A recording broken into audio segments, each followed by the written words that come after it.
आपल्या शहरातील, जिल्ह्यातील आणि राज्यातील ताज्या बातम्या पाहण्यासाठी TV7 न्यूज चॅनल सबस्क्राईब करा आणि बेल आयकॉनवर क्लिक करा.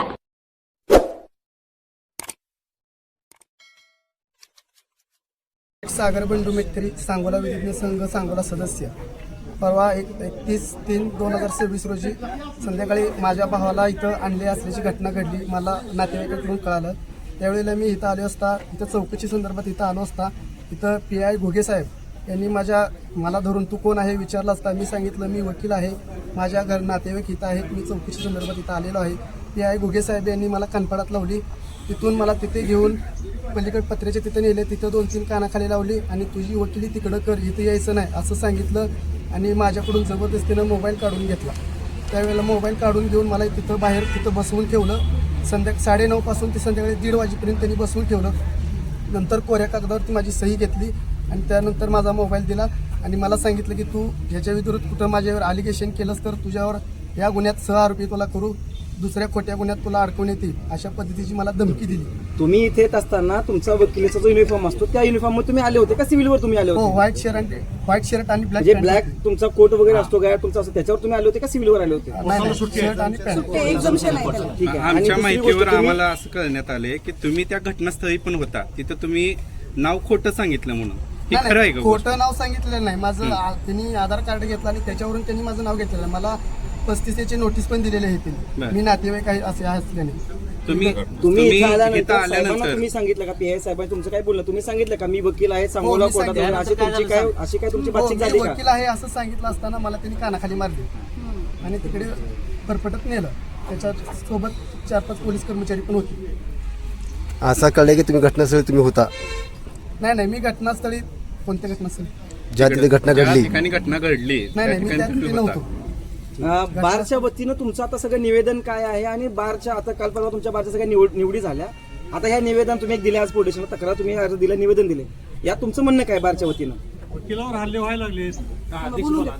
सांगोला विधिज्ञ संघाचे सदस्य सागर मेटकरी यांनी काल 4 वाजता बारकडे एक तक्रारी अर्ज दिलेला होता. त्या अर्जामध्ये त्यांनी स्पष्टपणे असं नमूद केलेलं आहे 31/3/26 रोजी संध्याकाळी 9:30च्या दरम्यान हे पोलीस स्टेशन आवारामध्ये उपस्थित असताना रात्री 9:30च्या दरम्यान पोलीस निरीक्षक घुगे साहेब आणि त्यांच्यासोबत असणारे अन्य 5-6 कर्मचारी यांनी त्यांना इथे कशाला आलाय असं विचारलं. त्यावेळी त्यांनी मी वकील आहे आणि माझ्या नातेवाईकांना इथं आणलेलं आहे म्हणून मी आलेलो आहे असं सांगितलं असताना, मी वकील आहे असं सांगितलेलं असताना सुद्धा त्यांना मारहाण करून ओढत नेले 5-6 जणांनी आणि समोरच्या ज्या पत्र्या शेडच्या ज्या खोल्या आहेत उत्तर बाजूच्या त्या खोल्यामध्ये नेऊन मारहाण करून रात्री 9:30 ते 1:30 वाजेपर्यंत बसवून ठेवलेलं आहे.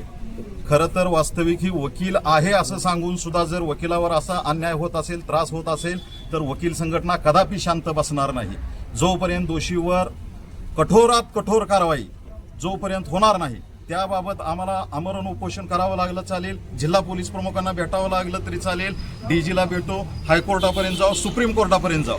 ही खरं तर न्यायाची वकील, पोलीस आणि न्यायालय अशी ही चाकं आहेत. असं असताना एखाद्या चाकावर जर तुम्ही जाणीवपूर्वक अन्याय करत असाल आणि विनाकारण वकील आहे असं सांगून सुद्धा तुम्ही जर वकिलांना त्रास देत असाल तर ह्या गोष्टी सांगोला विधिज्ञ संघ कदापि खपवून घेणार नाही.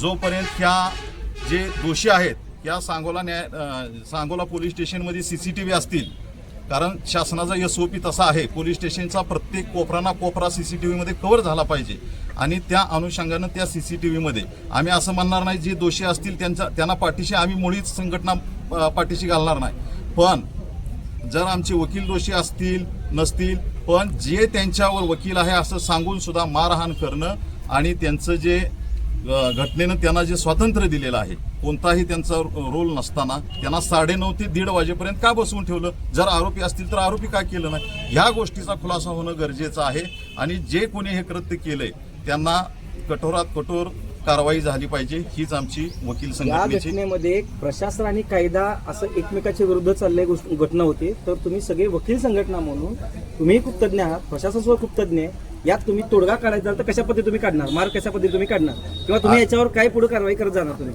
आमची 11 वाजता साधारण मीटिंग विधिज्ञ संघाची बसलेली होती.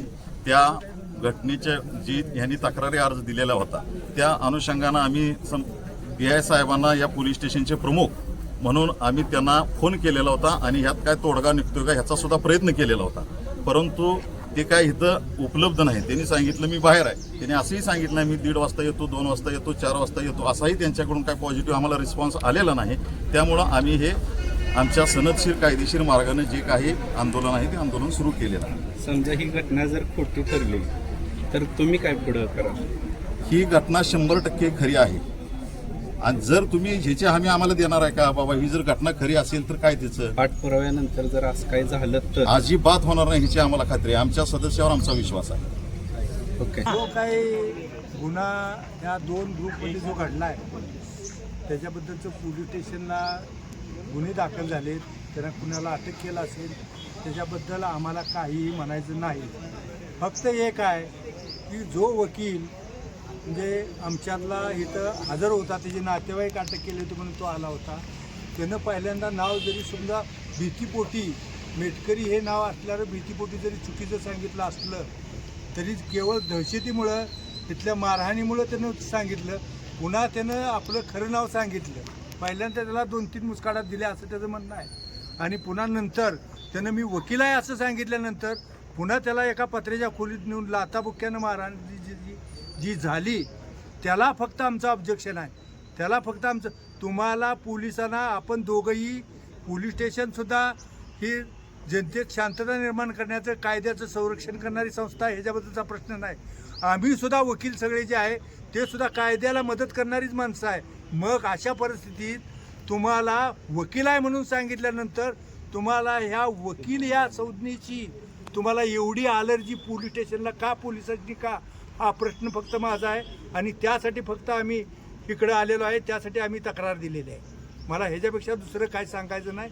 तर ह्याच्याबद्दलची जी कारवाई आहे ही कडक कारवाई झाली पाहिजे. त्याच्यासाठी फार मोठं आंदोलन इथं उभारणार आहे.